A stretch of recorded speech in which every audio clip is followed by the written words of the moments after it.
Assalamualaikum warahmatullahi wabarakatuh.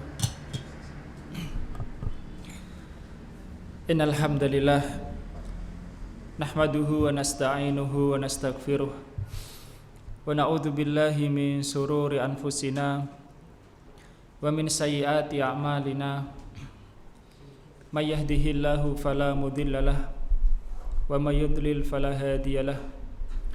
Asyhadu an la ilaha illallah wahdahu la syarikalah wa asyhadu anna Muhammadan abduhu wa rasuluh.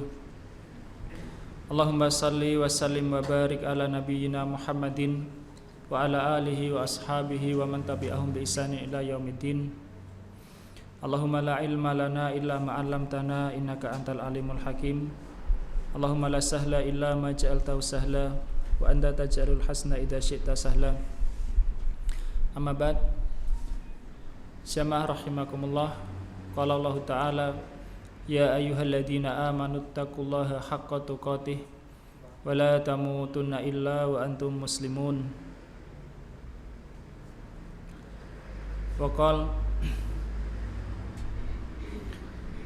ya ayyuhalladzina amanu taqullaha wa qulu qawlan sadida yuslih lakum a'malakum wa yaghfir lakum dhunubakum wa may yuti'illaha wa rasulahu faqad faza fawzan 'azima.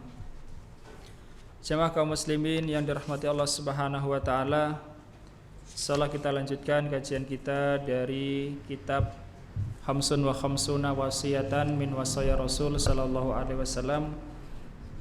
Sekarang kita memasuki Al-Wasiyatu Saniyatu wal Arba'un, wasiat yang ke-42 di halaman 40.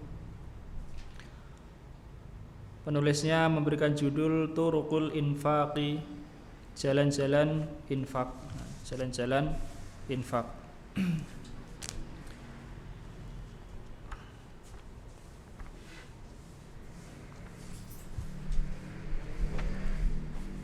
Allah Subhanahu wa taala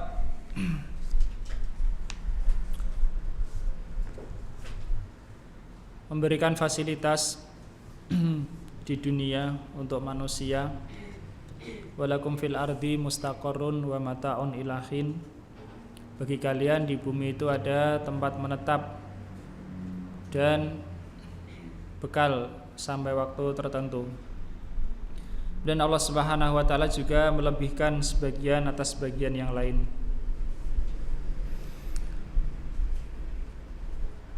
Enam infak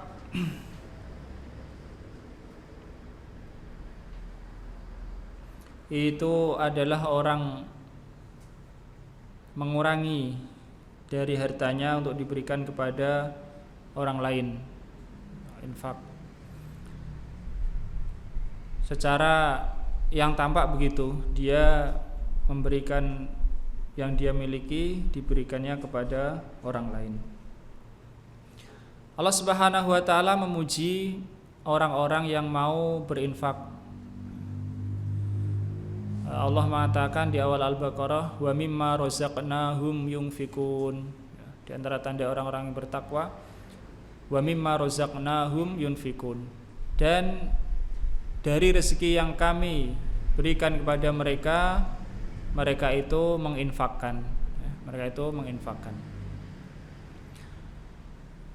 Kata infak sendiri adalah kata yang umum, cakupannya sangat luas, mencakup infak yang wajib dan juga mencakup infak yang sunnah.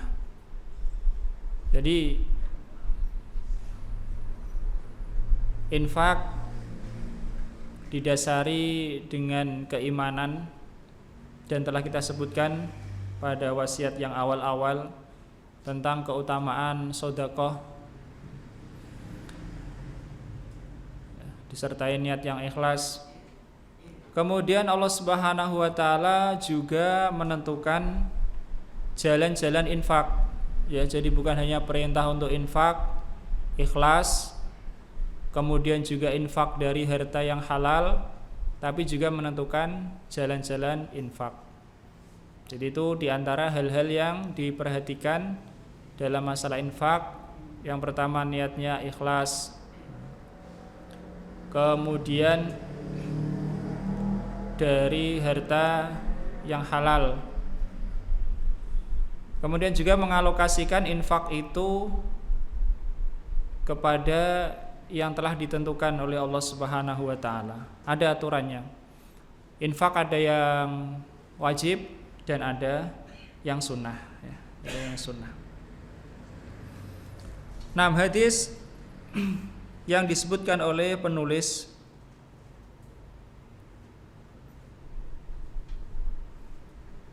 ini berisi tentang masalah zakat, dan zakat termasuk infak yang wajib. Zakat termasuk infak yang wajib, yakni ketika seseorang itu memiliki harta yang telah sampai nisab. Tidak ada zakat mal tanpa nisab, kecuali kalau zakat fitri. Zakat mal dengan nisab, dan sebagiannya pun dengan haul. Tidak semua dengan haul, tapi sebagian. Karena zakat hasil bumi tidak pakai haul, nisab saja. Sebelumnya insya Allah kita akan menyebutkan yang lain, yakni infak yang wajib meskipun itu bukan zakat, atau nafkah, katakanlah memberikan nafkah yang wajib yang bukan zakat. Ada kita akan sebutkan insya Allah, kalau tidak selesai pertemuan kali ini kita lanjutkan pada kesempatan yang akan datang, tapi syukur-syukur bisa selesai. Tentang macam-macam nafkah, dan ini yang wajib kita harus tahu, karena ini perkara yang wajib. Karena kalau orang itu tidak tahu yang wajib sehingga melalaikannya menjadi berdosa. Ada macam-macam nafkah yang wajib, dan ini bukan zakat, yakni yang di bawah zakat. Artinya zakat itu kan kalau orang punya harta sampai nisab. Ini sebelum orang punya harta sampai nisab pun ada di sana nafkah-nafkah yang wajib. Yang pertama adalah nafkah seseorang untuk dirinya sendiri. Ya, nafkah seseorang untuk dirinya sendiri. Yang kedua adalah nafkah furu' alal usul. Artinya nafkah yang didapatkan oleh anak atau cucu dari orang tua, keturunan dari orang tua. Ini nafkah yang wajib atas orang tua untuk keturunannya.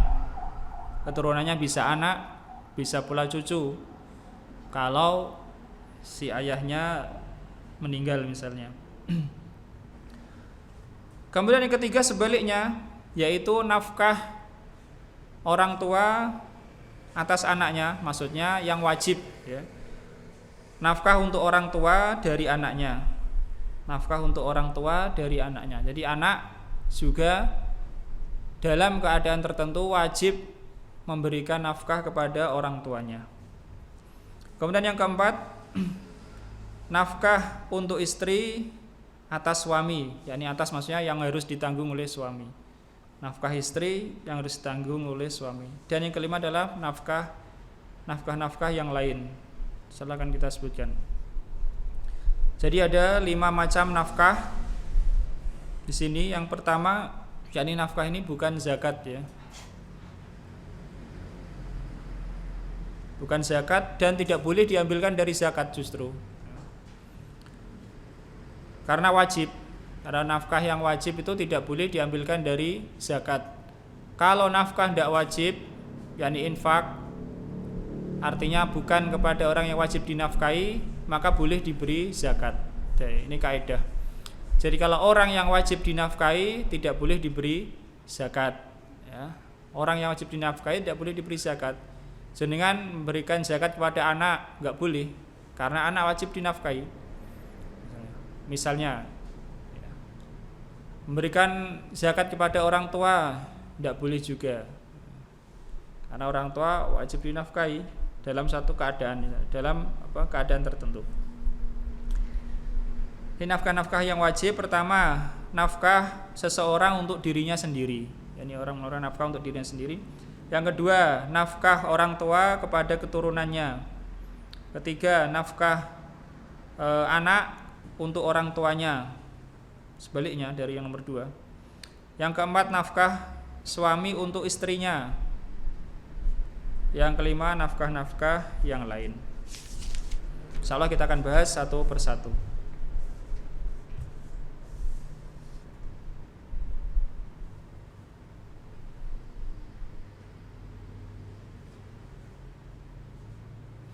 Yang pertama adalah nafkah seseorang untuk dirinya sendiri. Ini wajib. Wajib ya, ini yang mencukupi ya, yang mencukupi untuk dirinya sendiri. Dan itu didahulukan daripada yang lainnya. Didahulukan daripada yang lainnya. Ya, ini meliputi tempat tinggal, kemudian pakaian, makanan, minuman ya, dan selainnya. Yani hal-hal yang dibutuhkan, bukan hal-hal yang diinginkan, tapi yang dibutuhkan.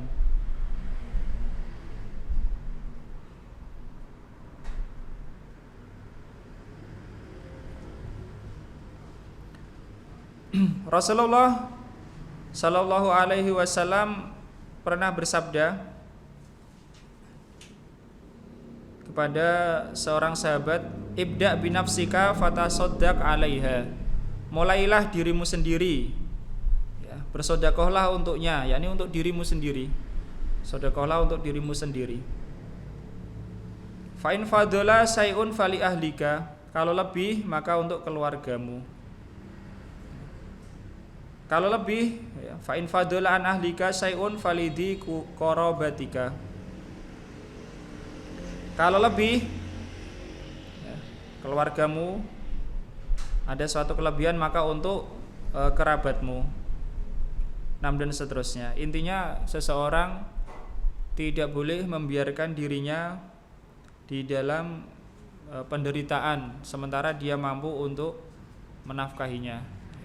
Menafkahi dirinya sendiri, mengusahakan makanan untuk dirinya atau minuman untuk dirinya, pakaian atau tempat tinggal, yakni sesuai kebutuhan ya.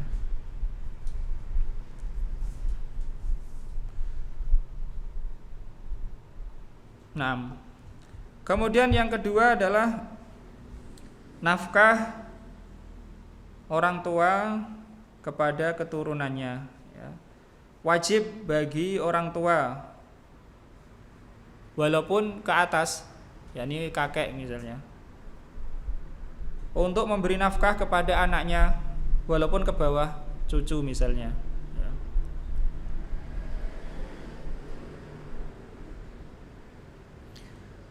Tadi ayah diwajibkan untuk berinfak, yakni memberikan nafkah kepada anak-anaknya, baik yang laki-laki maupun yang perempuan. Kalau anak itu tidak memiliki ayah, ayahnya sudah meninggal misalnya, maka nafkah itu dibebankan kepada kakek, yakni ayahnya ayah. Kalau ada, dan seterusnya. Di antara dalilnya dari Al-Qur'an adalah firman Allah Subhanahu wa taala, fa in arda'na lakum fa'atuhunna ujurahunna. Jika para wanita itu menyusui anak-anak kalian, maka berikanlah kepada mereka ujurahunna, yakni upah mereka. Upah mereka. Jadi kalau ada wanita itu menyusui anak, maka ayah si anak ini wajib memberikan nafkah kepada wanita yang menyusuinya, wajib memberikan upah.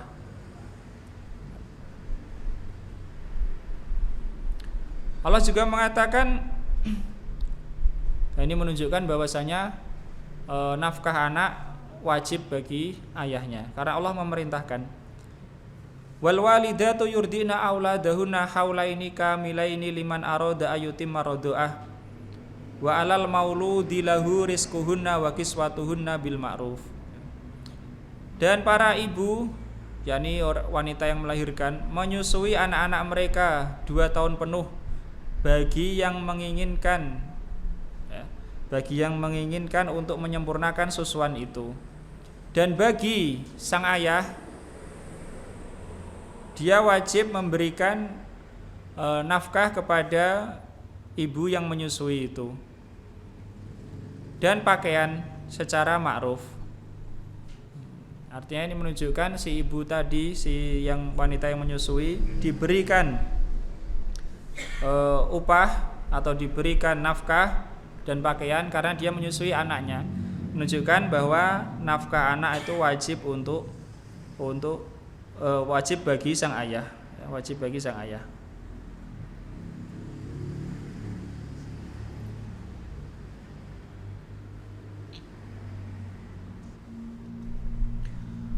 Kemudian ada hadis di sana disebutkan bahwasanya istri Abu Sufyan, Hindun binti Utbah. Hindun binti Utbah, hadis riwayat Bukhari dan Muslim. Dia mengatakan, ya Rasulullah, yakni Hindun binti Utbah ini mengadu kepada Abu Sufyan, wahai Rasulullah, inna Abu Sufyan rajulun syahihun. Wahai Rasulullah, sesungguhnya Abu Sufyan itu seorang laki-laki yang bakhil, yang pelit. Tapi bukan berarti maksudnya Abu Sufyan itu tidak mau mengeluarkan harta sama sekali. Karena bagaimanapun juga Abu Sufyan itu sejak sebelum Islam, dia sudah termasuk pemimpin, salah satu orang yang pemimpin, meskipun tidak pemimpin paling tinggi di Quraisy. Dan sangat jarang sekali ditemukan ya pemimpin itu kok bakhil. Bisa jadi ini Abu Sufyan tidak begitu peduli terhadap keluarganya, yakni tidak begitu memperhatikan masalah nafkah atau mungkin lupa. Tapi kepada yang lain bisa jadi dia itu juga orang yang dermawan. Walaisa yu'tini ma yakfini wa waladi. Dan Abu Sufyan itu tidak memberikan yang mencukupiku dan juga anakku. Illa ma akhadtu minhu wa huwa la ya'lamu, kecuali yang aku ambil darinya sedangkan dia tidak mengetahui.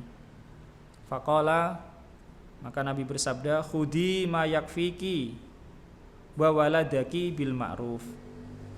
Ambillah apa yang mencukupimu dan juga anakmu secara ma'ruf, ya.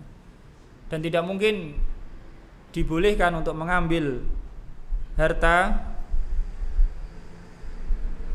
kecuali dia memang berhak, ya, kecuali dia berhak. Jadi nafkah untuk istri dan juga untuk anak wajib, sehingga kalau suami ini lupa misalnya pergi belum mengasih uang safar, ya, maka istrinya boleh mengambil dari harta suaminya untuk mencukupi dirinya dan anaknya.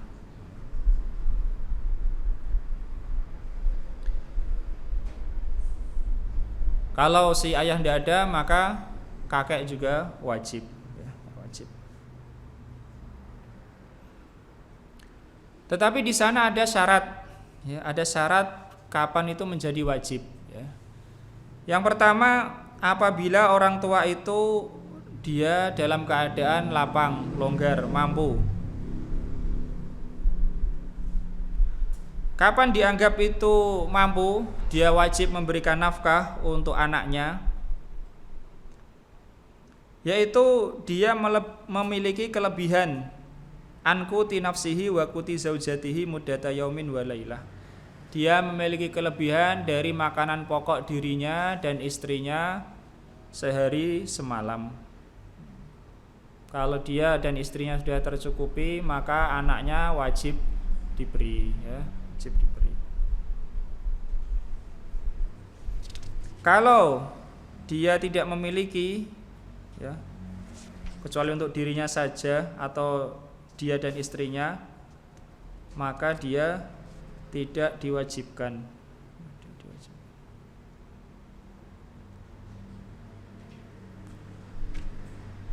Nah, kalau si ayah itu memiliki kelebihan dari yang kebutuhan pokok dia dan istri sehari semalam, maka anaknya wajib dinafkahi.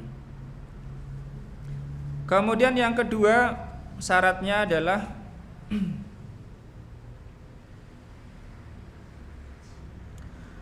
bahwa si keturunan anak atau cucu itu adalah fakir.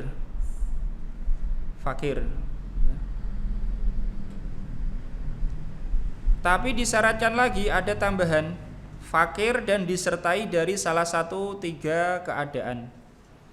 Yang pertama fakir dan masih kecil.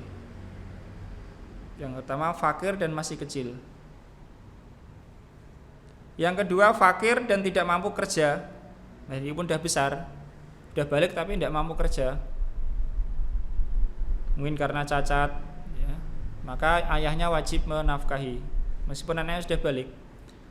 Dan yang ketiga fakir dan gila, ya, fakir dan gila. Jadi dalam 3 keadaan ini si ayah wajib memberi nafkah kepada anak atau kakek kepada cucu kalau ayahnya nggak ada.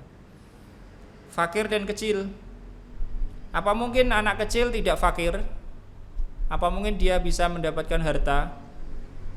Bahkan maksudnya bukan dari orang tuanya.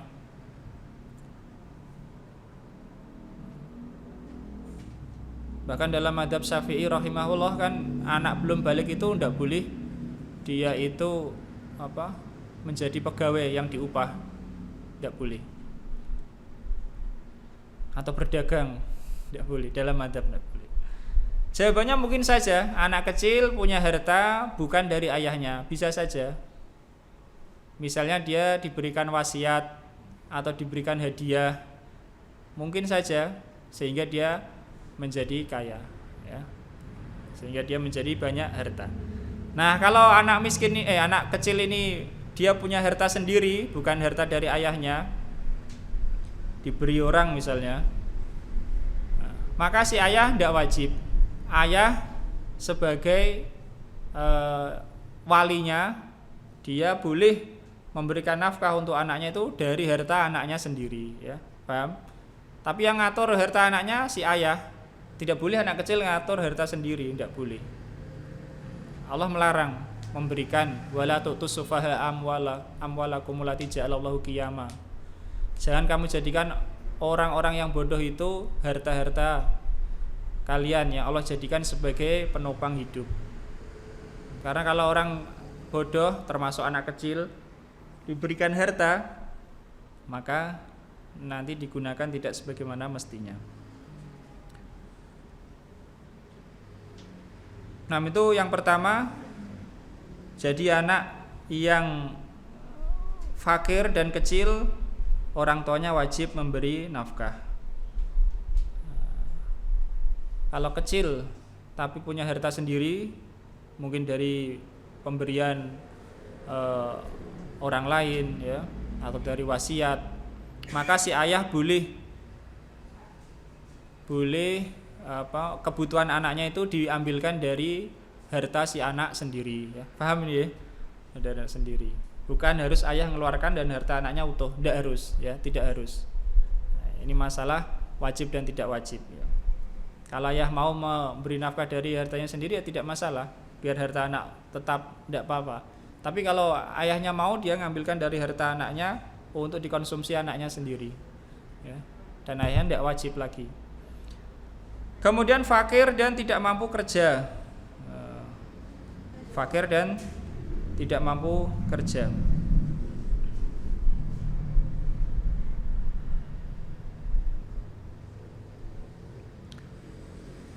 Kalau sudah balik, ya, tidak lagi kecil, sudah balik, tapi nggak mampu kerja, dia cacat misalnya, maka orang tuanya wajib menafkahinya.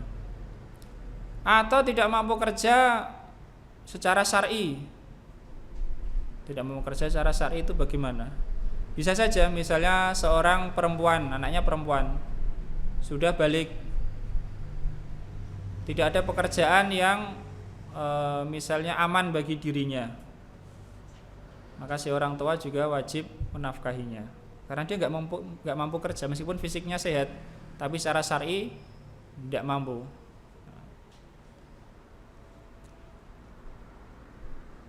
Kemudian yang ketiga, fakir dan gila. Anaknya fakir dan gila, maka orang tuanya wajib. Nah, kalau si anak itu sudah balik dan sehat, ya, tidak cacat, tidak gila, kemudian mampu kerja, anak sudah balik, sehat, mampu bekerja, maka ayahnya tidak wajib memberi nafkah, ya, tidak wajib. Meskipun anaknya tidak mau kerja misalnya, anaknya nggak mau kerja, padahal dia mampu, maka si ayah tidak wajib. Dia boleh menyuruh anaknya untuk bekerja. Kemudian apabila anak itu mampu kerja, tapi dia sibuk belajar, sekolah misalnya, ya, atau sibuk belajar, sudah balik, sehat, mampu kerja, tapi dia sibuk belajar, apakah ayah wajib menafkahi atau tidak? Maka ini dirinci, ya. Apabila ilmunya itu ilmu yang wajib berkaitan dengan masalah agamanya, yakni agama si anak, seperti perkara akidah, perkara ibadah, maka yang seperti itu dianggap anak juga tidak mampu kerja, sehingga ayahnya wajib memberi nafkah. Tetapi kalau ilmu itu adalah ilmu yang tidak wajib, misalnya ilmu tentang kedokteran, ilmu tentang usaha tertentu, maka ini tidak mengeluarkan keadaan anak dari dia itu mampu kerja, tetap dianggap mampu bekerja. Sehingga pada kesempatan seperti itu sang ayah diberi pilihan. Sang ayah diberi pilihan, artinya boleh dia menyuruh anaknya bekerja, dia tidak mau menafkahi, atau boleh juga dia memberikan nafkah kepada anaknya, ya, sedangkan anaknya itu disuruh untuk terus belajar. Nah, kemudian tentang nafkah orang tua untuk anaknya ini, maka tidak ada batasan tertentu, ya, tidak ada batasan tertentu. Allah mengatakan liyungfik du sa'ati min sa'ati wa man qudira alaihi rizquhu falyungfik mimma atahullah la yukallifullahu nafsan illa ma ataha sayaj'alullahu ba'da usri yusra. Hendaknya orang yang memiliki kelonggaran memberikan nafkah dari kelonggarannya itu, dan barang siapa yang rezekinya itu disempitkan, maka hendaklah dia juga berinfak dari apa yang Allah berikan kepadanya. Allah tidak membebani suatu jiwa kecuali terhadap apa yang telah diberikan kepadanya. Dan Allah Subhanahu wa taala akan menjadikan kemudahan setelah kesusahan, ya. Artinya ini Allah Subhanahu wa taala tetap mewajibkan orang tua itu untuk memberikan infak, nafkah kepada anaknya, tentu dalam keadaan wajib, diwajibkan, dan supaya orang tua itu tidak takut, ya, tidak takut miskin, karena Allah mengatakan sayaj'alullahu ba'da usri yusra. Allah Subhanahu wa taala akan menjadikan setelah kesusahan itu kemudahan.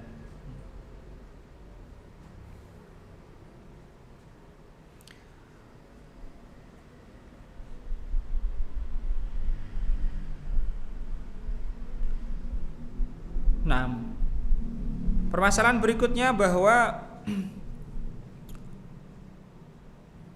nafkah dari orang tua untuk anaknya ini secara asal tidak menjadi hutang.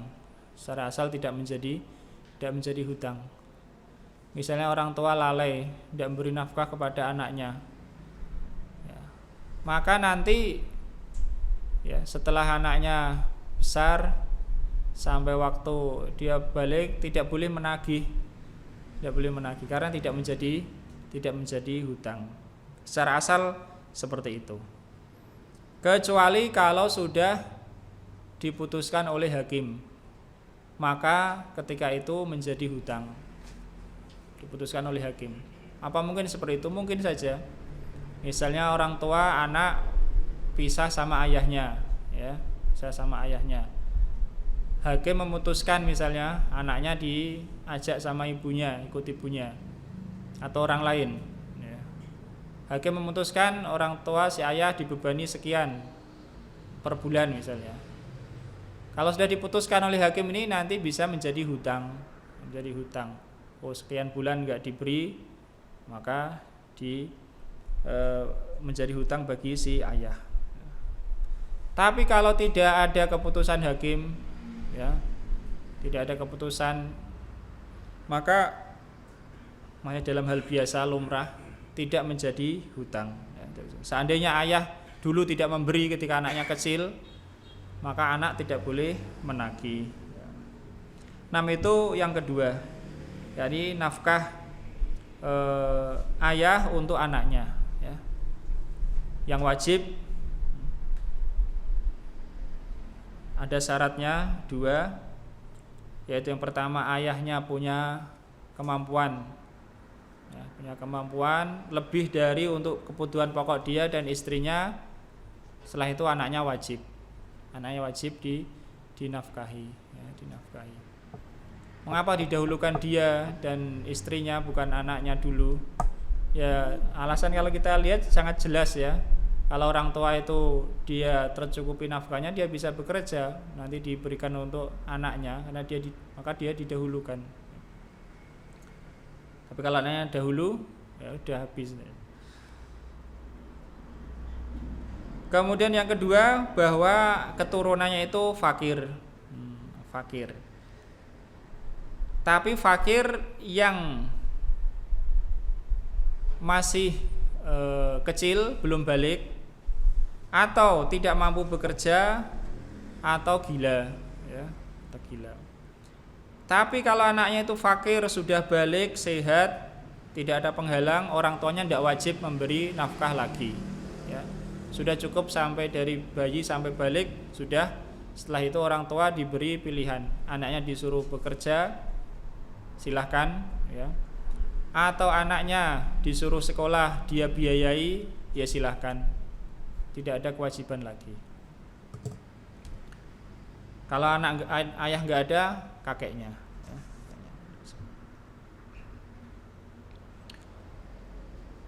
Nah, kemudian kaidah yang berikutnya bahwa nafkah orang tua kepada anaknya tidak ada ukuran tertentu, sesuai dengan keadaan si ayah. Mungkin diberi makan 3 kali sehari atau 2 kali sehari atau bahkan sekali sehari, tergantung keadaan ayah, ya. Tapi kalau longgar, ya hendaknya diberi dengan kelonggaran. Kemudian nafkah untuk anak tidak menjadi hutang bagi ayah. Nafkah untuk anak tidak menjadi hutang bagi ayah, kecuali kalau diputuskan oleh hakim. Telah diputuskan oleh hakim, si ayah ini wajib menafkahi anaknya bulan sekian misalnya. Nah ketika itu nanti kalau tidak beri bisa menjadi hutang. Tapi kalau tidak keadaan seperti itu, maka tidak menjadi hutang, ya. Yang ketiga adalah nafkah anak untuk orang tuanya. Sekarang dibalik, ya, dibalik. Jadi anak dalam keadaan tertentu juga wajib memberi nafkah untuk orang tua.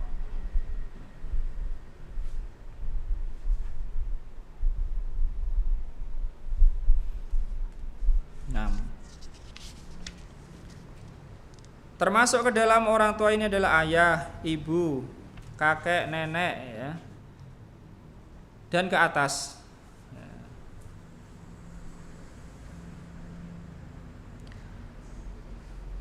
Di antara dalilnya wajibnya nafkah dari anak untuk orang tuanya. Yang pertama dari Al-Qur'an, Allah Subhanahu wa taala berfirman, "Wa shahibhuma fid dunya ma'rufa." Surah Luqman ayat 15. Dan sertailah keduanya, yakni ayah dan ibumu, di dunia ini secara ma'ruf. Secara ma'ruf. Jadi cara ma'ruf itu adalah kebaikan yang anak berikan untuk orang tuanya. Dan itu termasuk yang utama adalah anak menanggung nafkah orang tuanya ketika orang tuanya membutuhkan. Dan Allah juga berfirman, wa qada rabbuka alla ta'budu illa iyyahu wa bil walidaini ihsana. Dan Tuhanmu telah menetapkan supaya kalian itu tidak beribadah kecuali kepadanya, dan supaya kalian itu berbuat baik kepada orang tuamu dengan sebaik-baiknya. Dengan sebaik-baiknya tentu mencakup adalah nafkah, kebutuhan untuk kebutuhan pokok. Dari hadis Rasulullah Sallallahu Alaihi Wasallam bersabda, sebenarnya diriwayatkan oleh Abu Dawud, Imam Tirmidzi dan juga yang lainnya dari Aisyah, Nabi bersabda Sallallahu Alaihi Wasallam, inna min atyabi ma akala rojulu min kasbihi wa waladuhu min kasbihi. Sesungguhnya termasuk sebaik-baik yang seseorang itu makan adalah dari usahanya, dan anaknya itu dari usahanya. Jadi sebaik-baik, dan ini sebaik-baiknya termasuk hal yang halalan thayyibah. Yang dimakan oleh seorang laki-laki itu adalah dari usahanya sendiri, dan anaknya itu adalah dari usahanya. Yani anak itu adalah dari usaha orang tua. Anak itu dari usaha orang tua,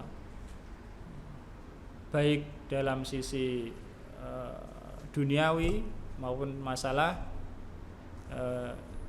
dinnya, agamanya. Jadi usaha orang tua, anak. Dan Nabi juga bersabda, anta wa maluka liwalidika. Kamu dan hartamu untuk orang tuamu.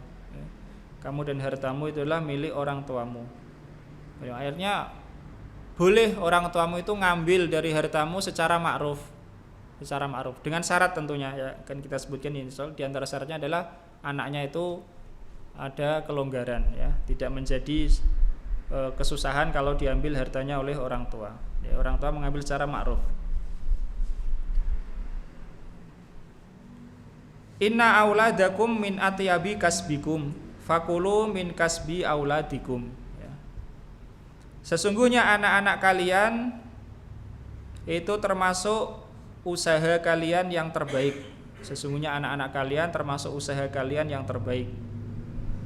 Maka makanlah dari usaha anak-anak kalian. Ya, Nabi memerintahkan, maksudnya di sini adalah membolehkan. Nabi membolehkan orang itu makan dari usaha anak-anaknya. Ya. Jadi sabda Nabi, inna auladakum min atyabi kasbikum. Sesungguhnya anak-anak kalian itu termasuk sebaik-baik usaha kalian. Dan tentu kalau kita lihat secara wakil yang terjadi, memang begitu, ya. Bagaimana orang tua itu mengusahakan dalam masalah anaknya ini. Sejak sebelum lahir, ya, istrinya mengandung, dia sudah berusaha sebaik-baiknya dari lahir dan seterusnya, ya, sampai anaknya balik. Ini termasuk sebaik usaha, mengajarinya, ya, baca, nulis, hitung, ya, dan lain sebagainya.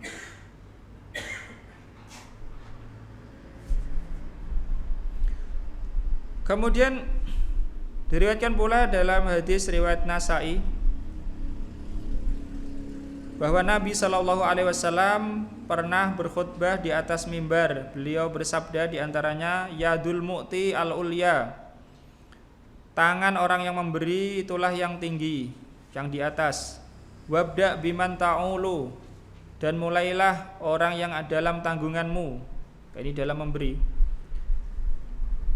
Ummaka, ibumu, wa abaka, dan ayahmu, wa ukhtaka, dan saudarimu, wa akhaka, dan saudaramu, summa adnaka, kemudian yang dekat denganmu, kemudian yang dekat denganmu. Dan dalam hadis seorang bertanya, wahai Rasulullah, man aburu, siapakah orang yang hendaknya saya itu baiki, saya berbuat baik kepadanya. Nabi mengatakan ummaka wa abaka wa ukhtaka wa akhaka dan seterusnya. Ibumu, ayahmu, saudarimu, saudaramu dan seterusnya. Nah,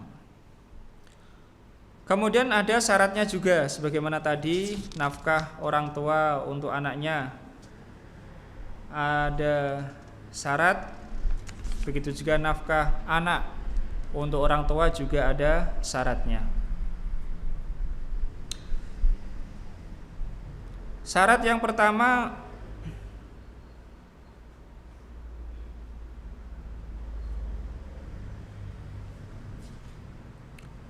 yaitu si anak itu mampu, ya. Mampu. Si anak mampu, yakni punya kelebihan dari nafkah dirinya yang wajib, nafkah istrinya, ya, dirinya dan istrinya sehari semalam.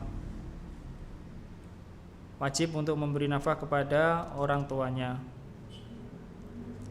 Kalau dia itu punyanya tidak cukup untuk lebih dari kebutuhannya dan kebutuhan istrinya sehari semalam, maka dia tidak dibebani untuk berinfak kepada ayahnya, kepada ibunya. Kenapa? Karena nafkah untuk orang fakir tidak wajib bagi orang fakir juga. Orang fakir tidak wajib menafkahi orang fakir lainnya, ya. Tapi yang wajib menafkahi orang fakir adalah orang yang mampu. Nah, kalau dia punya kelebihan, ya, dari dirinya, dari istrinya, kemudian tidak mampu untuk kedua orang tuanya, mampunya hanya satu orang, maka didahulukan ibunya. Didahulukan ibunya dahulu.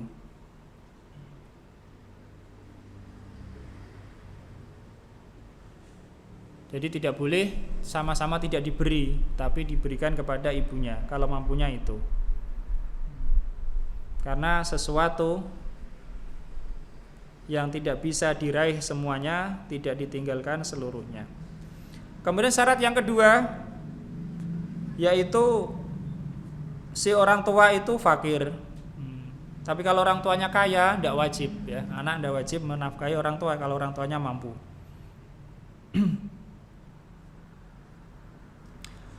Dan yang dimaksud di sini berbeda dengan tadi, berbeda dengan si anak tadi. Yang dimaksud orang tua fakir di sini adalah orang tua itu tidak bekerja.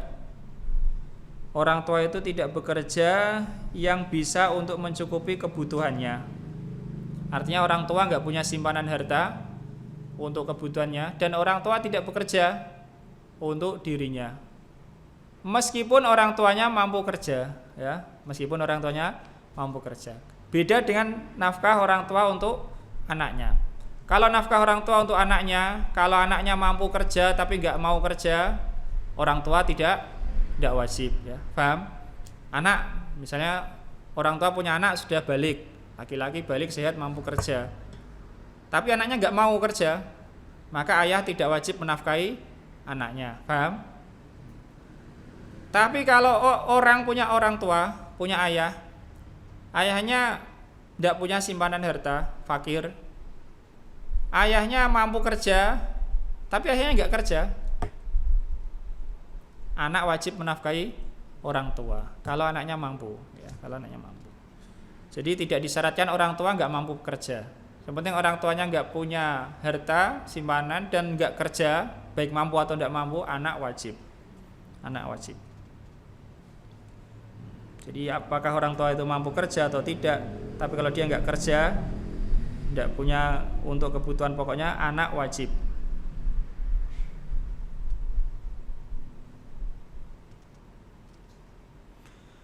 Di antara sebab yang membedakannya, ya,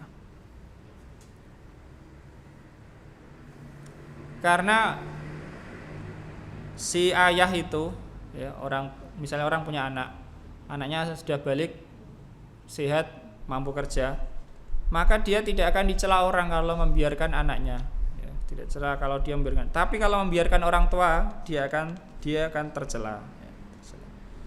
Karena kalau anak itu mampu kerja, nggak mau kerja, malah mau ngapain dia, ya. Kecuali kalau dia sibuk nuntut ilmu yang wajib itu tadi.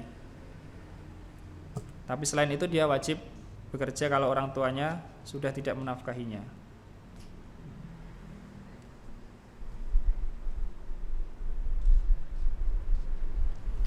Nah, syarat lagi yang ketiga, ini khusus untuk ibu, yakni kalau ibu itu tidak dicukupi oleh suaminya, ya. Ibu tidak dicukupi oleh suaminya.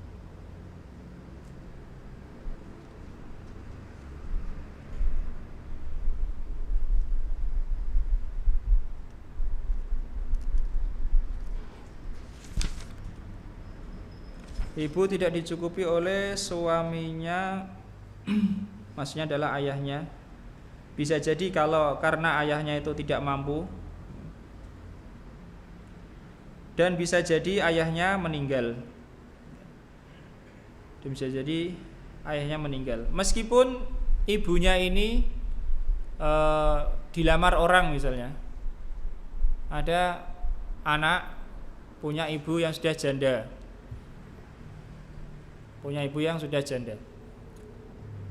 Dia wajib menafkahi ibunya, paham?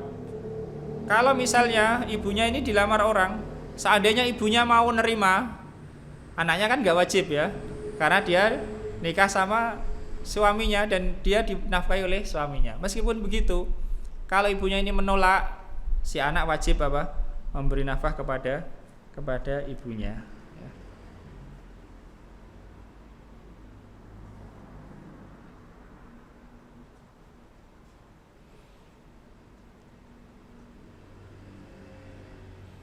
Nah, sehingga kalau si ibu ini, ya, si ibu sudah dicukupi oleh suaminya, si ibu ini, ya, si ibu ini sudah bersuami, maka anak tidak wajib menafkahi ibunya lagi, meskipun suaminya itu mampu atau tidak mampu. Paham? Misalnya anak punya ibu janda misalnya, ya, paham? Secara asal dia wajib menafkahi ibunya. Kalau ibunya dilamar orang dan ibunya nggak mau, si anak wajib beri nafkah kepada ibunya. Tapi kalau ibunya mau menikah dengan si yang meminang itu tadi, maka anak tidak wajib memberi nafkah lagi kepada ibunya. Kenapa? Secara asal sudah ditanggung oleh suaminya yang baru, suaminya. Kalau suaminya mampu, itu suaminya yang memberi nafkah. Kalau suaminya tidak mampu, tetap anak ini tidak wajib. Yang wajib siapa? Yang wajib mungkin ya anak dari suaminya yang baru wajib. Termasuk begini, termasuk kalau misalnya orang kita misalnya memiliki ayah yang sudah nggak kerja, miskin nggak kerja. Kemudian ayah kita beristri lagi. Misalnya udah duda, ibu kita sudah meninggal, dia beristri lagi, maka nafkah istrinya ayah wajib bagi kita, wajib bagi anaknya, ya. Jadi istrinya ayah meskipun bukan ibu kita, itu nafkahnya wajib kita tanggung dengan syarat itu tadi. Dengan syarat anaknya mampu, orang tuanya tidak mampu. Nah, wallahu a'lam.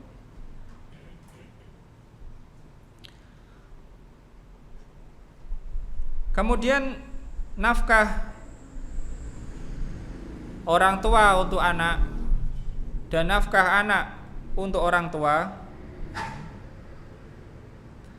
tidak terpengaruh oleh perbedaan agama.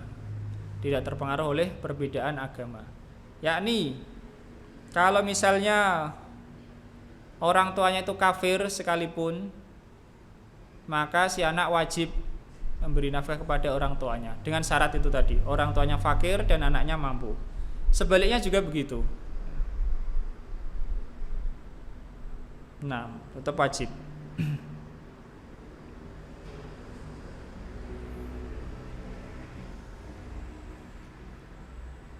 Sebagaimana dalam hadis dari Asma binti Abu Bakar radhiyallahu anhuma, dia berkata, qadimat alayya ummi wa hiya musyrikah. Ibuku datang kepadaku ketika dia masih musyrik. Fi ahdi Quraisy id ahadahum, pada masa perjanjian Quraisy ketika Nabi berjanji damai dengan mereka, yakni pada masa aman setelah perjanjian Hudaybiyah. Maka aku meminta fatwa kepada Rasulullah. Aku berkata, wahai Rasulullah, qadimat alayya ummi wa hiya raghibah. Wahai Rasulullah, ibuku datang kepadaku dan ibuku itu sangat menginginkan. Bisa jadi maksudnya dia raghibah bisilah, ingin nyambung dengan anaknya. Dia juga maknanya adalah dia raghibah anil Islam, dia tidak suka Islam. Afa asilu ummi, apakah aku sambung ibuku? Rasulullah mengatakan, na'am sili ummaki, ya sambunglah ibumu. Nah, kemudian ini sama dengan tadi, nafkah anak untuk orang tuanya tidak ada batasan tertentu, disesuaikan dengan kebiasaan. Disesuaikan dengan kebiasaan, tidak ada batasan tertentu, disesuaikan dengan kebiasaan. Dan juga tidak menjadi hutang, ya, dan tidak juga menjadi hutang. Kalau anaknya mampu, kemudian nggak mau nafkahi orang tuanya yang fakir, dia dosa, tapi nggak jadi apa? Nggak jadi hutang. Artinya orang tuanya tidak boleh nagih, oh, kau bulan lalu belum ngasih saya, tidak boleh ditagih sebagai hutang, tidak. Tapi meskipun begitu anaknya berdosa kalau dia sengaja tidak memberi nafkah pada orang tuanya dalam keadaan wajib.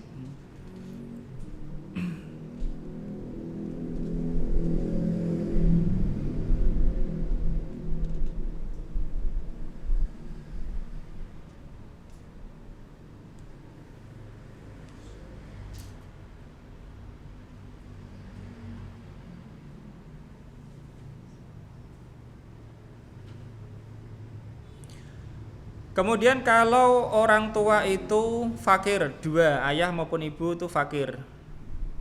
Fakir tadi dia tidak bekerja dan tidak memiliki harta. Kemudian memiliki anak-anak yang banyak, maka anak-anak itu mereka wajib menafkahi orang tuanya. Misalnya kalau anaknya banyak, kalau anaknya satu jelas tertuju pada anak yang satu ini. Kalau anaknya banyak, semuanya wajib. Semuanya wajib. Bukan yang wajib itu yang paling kaya saja, ya. Tapi pokoknya semua yang sudah memiliki kelebihan dari yang kewajiban untuk dia dan istrinya, kebutuhan dia dan istrinya, maka wajib memberikan nafkah kepada orang tuanya. Kepada semua anaknya, tidak dibeda-bedakan. Misalnya ada anaknya yang kaya, yang sangat kaya, yang menengah, semuanya wajib. Karena sebab kewajiban itu sama bagi mereka. Ini anak dan juga punya kelebihan dari kebutuhan pokok. Dan kalau ada laki-laki dan perempuan, maka bagian perempuan itu adalah separuh dari laki-laki sebagaimana warisan. Yakni kalau misalnya ya dalam sebulan kedua orang tua itu membutuhkan berapa misalnya, katakanlah 1.000 begitu, 1.000, sejuta misalnya, 1.000 ya. Misalnya kita hitung 1.000. Dia punya anak misalnya 4. Misalnya punya anak 4. Dan anaknya ini punya kelebihan dari nafkah untuk dia dan istrinya yang wajib. Maka 4-4-nya ini wajib menanggung nafkah orang tuanya. Tidak ditanggung yang paling kaya, ya. Atau 2 yang mau mencukupi saja, enggak, tapi semuanya asal terpenuhi syaratnya. Dan sama, kalau sama-sama laki-laki sama. Tapi kalau yang satu laki-laki satu perempuan, ya, ada yang laki-laki dan perempuan, maka jatah perempuan separuh dari laki-laki. Itu kalau mampu. Kalau nggak mampu ya udah gugur kewajiban yang nggak mampu, tinggal ditanggung yang mampu-mampu.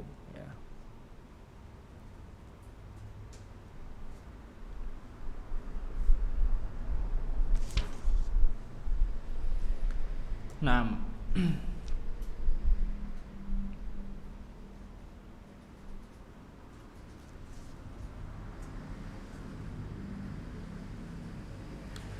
kemudian sebagai terakhir sebelum kita lanjutkan pada kesempatan yang akan datang insya Allah ya. Jika orang yang diberi nafkah itu banyak, jika yang diberi nafkah itu banyak, dan kalau orang itu wajib, dia punya istri, punya anak, punya orang tua yang masing-masing wajib ditanggung nafkahnya misalnya, dia punya kelebihan dari diri. Kalau mampu semua, alhamdulillah. Bagaimana kalau mampu sebagian? Yang pertama tentu dirinya sendiri. Yang pertama dirinya sendiri, supaya dia sehat, ya, terpenuhi kebutuhan pokoknya, dia bisa berusaha. Setelah itu istrinya, setelah dirinya istrinya. Kenapa istri itu didahulukan? Nafkah istri itu lebih ditekankan dibanding yang lainnya, karena nafkah istri itu selamanya tidak akan gugur. Selama masih jadi istrinya, nafkah istri tidak akan gugur. Tapi berbeda dengan nafkah anak. Kalau anaknya sudah balik mampu kerja, bisa jadi orang tuanya tidak wajib lagi menafkahi.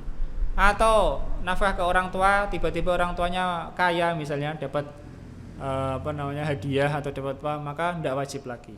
Tapi kalau nafkah untuk istri tidak akan gugur. Meskipun istrinya jadi kaya misalnya, tetap wajib itu ada, ya, kewajiban untuk istri.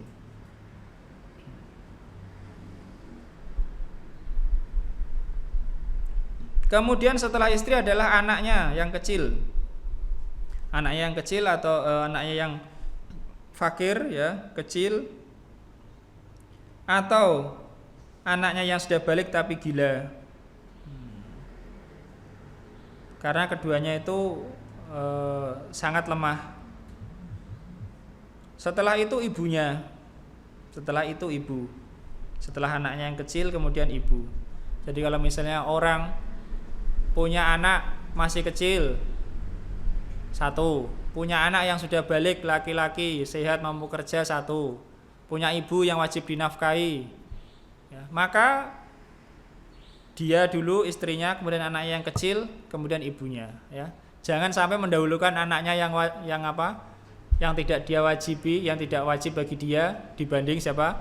Ibunya. Paham ya? Kalau anaknya sudah enggak wajib dia nafkahi dan ibunya wajib, maka mendahulukan sang ibu, karena yang wajib lebih didahulukan daripada yang tidak wajib. Setelah ibu, ayah. Setelah ibu, ayah. Karena ibu didahulukan daripada ayah, karena ibu, ya, dia lebih ditekankan haknya, dia yang mengandung, yang melahirkan, yang menyusui, ya, yang mengasuh, secara umum seperti itu. Kemudian ayah, karena ayah punya keutamaan yang besar. Setelah itu adalah anaknya yang sudah balik, yang fakir, ya, baru anaknya yang sudah balik, yang fakir. Setelah itu baru kakek, dan seterusnya ke atas, ya. Wallahu ta'alam, ya, barangkali itu yang bisa kita sampaikan pada kesempatan kali ini. Kita telah membahas 3 nafkah. Pertama adalah nafkah seseorang untuk dirinya, wajib. Kedua, nafkah orang tua untuk anaknya, wajib dengan syarat, ya, wajib dengan syarat. Kemudian nafkah anak untuk orang tuanya, ini juga wajib dengan syarat, ya, wajib dengan syarat. Jadi kalau syarat yang terpenuhi wajib. Adapun nafkah untuk istri dari suami, ya, nafkah suami untuk istri belum kita bahas, insyaallah akan kesempatan yang berikutnya. Itu juga yang kelima, nafkah-nafkah yang lain, ya, yang juga wajib. Nah, ini semua wajib yang bukan zakat, ya, wajib yang bukan zakat. Kalau zakat wajib jelas, yakni kalau orang memiliki harta sampai nisab. Adapun yang ini tadi tidak sampai nisab. Yang penting dia punya kelebihan untuk kebutuhan pokok dirinya, ya, dia wajib. Nah, supaya kita tahu dan supaya kita menjaga jangan sampai melalaikan nafkah. Karena barangkali di sana ada di antara kita punya orang tua yang di rumah tidak bekerja. Terutama kalau ibu punya ibu ya, jangan nyuruh ibunya kerja ya, ibunya suruh kerja. Atau nyuruh ibunya nikah biar dia nggak usah memberi nafkah kalau misalnya ayahnya sudah meninggal. Ya. Enggak, tapi tetap wajib beri nafkah. Baik itu ibunya mau nikah atau enggak, kalau ada yang melamar misalnya, maka anak tetap wajib menafkahi selama ibunya belum nikah. Kalau ibunya nikah, nanti nafkahnya ditanggung oleh suaminya. Seandainya suaminya miskin, tetap anak tidak wajib, sudah tidak wajib. Tidak wajib. Kalaupun memberi ya enggak wajib ya bagus juga, enggak sunnah tapi diberi. Nah itu diantara nafkah-nafkah wajib. Insya Allah kita lanjutkan ya pada kesempatan yang akan datang ya Mas ya. Masih melanjutkan tentang nafkah ya, buat pengumuman biar nggak salah. Salah masih tentang nafkah. Sebelum kita masuk kepada yang disebutkan oleh penulis tentang masalah zakat, yakni yang wajib. Ya, wajib karena hartanya sampai nisab. Kalau ini hartanya pun tidak sampai nisab, sudah lebih dari kebutuhan untuk dirinya sehari semalam, dia wajib memberikan nafkah-nafkah kepada yang lain. Ya. Allahu ta'ala alam. Ada pertanyaan? Nggih, monggo, Pak. Nggih, monggo. Assalamualaikum warahmatullahi wabarakatuh. Waalaikumsalam warahmatullahi wabarakatuh. Jika ada seorang laki, Nggih. dia punya beberapa anak perempuan. Nggih. Bercerai, yang paling kecil ikut ibunya. Paling Yang kecil kedua, nggih. yang beberapa anak yang sudah agak remaja atau besar ikut bapaknya. Bapaknya ini menikah lagi.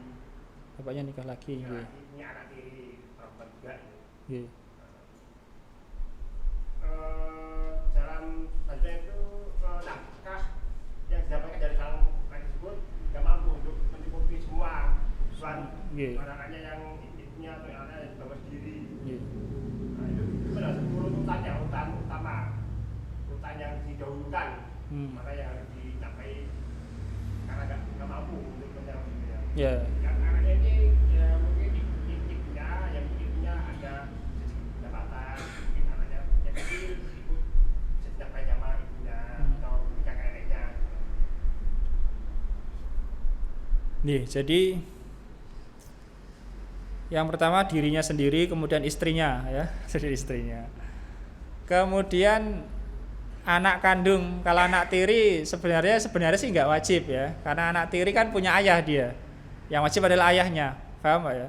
Anak tiri. Kemudian itu ayah dari si anak tiri nggak mau menafkahi sejak kecil. Nggak mau juga, ya itu masalahnya. Tapi kita bilang urutan secara kewajiban ya, secara kewajiban. Jadi dia, istrinya, kemudian anaknya. Apakah anaknya ini diurutkan dari yang paling kecil atau tidak? Ya sebenarnya lebih diurutkan dari yang paling butuh gitu ya, yang paling butuh. Kalau si yang kecil itu ditanggung oleh ibunya misalnya, maka dia nafkahi yang lebih besar. Tapi tadi disebutkan bahwasanya yang lebih kecil lebih didahulukan, ya, lebih kecil lebih didahulukan. Yaitu kalau dalam keadaan yang biasa, yakni yang remaja ini belum balik atau sudah balik gitu ya? Contoh begini Ustaz, mungkin adalah tiga ya. Yang paling kecil 5 tahun, yang kedua 10 tahun, yang pertama 15 tahun. Masih usia sekolah semua. Masih sekolah semua? Iya, yang pertama mungkin SMA, yang kedua mungkin SMP atau SD, yang kecil mungkin TK atau ya itu anaknya perempuan, anaknya perempuan semua, itu diwajibkan. Antara anak perempuan ini sebenarnya tidak ada yang mana lah harus didahulukan ya, tidak ada yang harus didahulukan. Seperti yang wajib-wajib dulu. Artinya begini ya, barangkali dia memberikan kepada tiganya ini kadar minimal dululah ya, minimal. Artinya minimal itu kebutuhan pokok. Setelah itu mungkin diberi dengan sesuai yang dibutuhkan oleh masing-masing anak. Artinya yang pokok-pokok ini dibagi rata begitu, ya. Pokok-pokok dibagi rata. Termasuk anaknya ikut ibunya itu tadi, ya. Termasuk anaknya ikut ibunya dikasih kebutuhan pokok lah secara minimal. Nah, setelah itu nanti kelebihannya baru sesuai dengan kebutuhan atau yang ikut dirinya. Wallahu alam, tapi intinya dia, kemudian istrinya, kemudian anaknya kandungnya. Setelah itu anak tiri, tapi sebenarnya nggak wajib anak tiri. Nah, sekarang wajib adalah ayahnya. Tapi kalaupun begitu, kalau lebih dari kebutuhan pokok dirinya untuk istrinya dan anaknya, anak tiri diberi. Wallahu alam. Oke. Kita akhiri sampai di sini. Sallallahu ala nabiyina Muhammad wa ala alihi wasallam. Alhamdulillahirabbil alamin. Subhanakallahumma wa bihamdika asyhadu an la ilaha illa anta astaghfiruka wa atubu ilaik.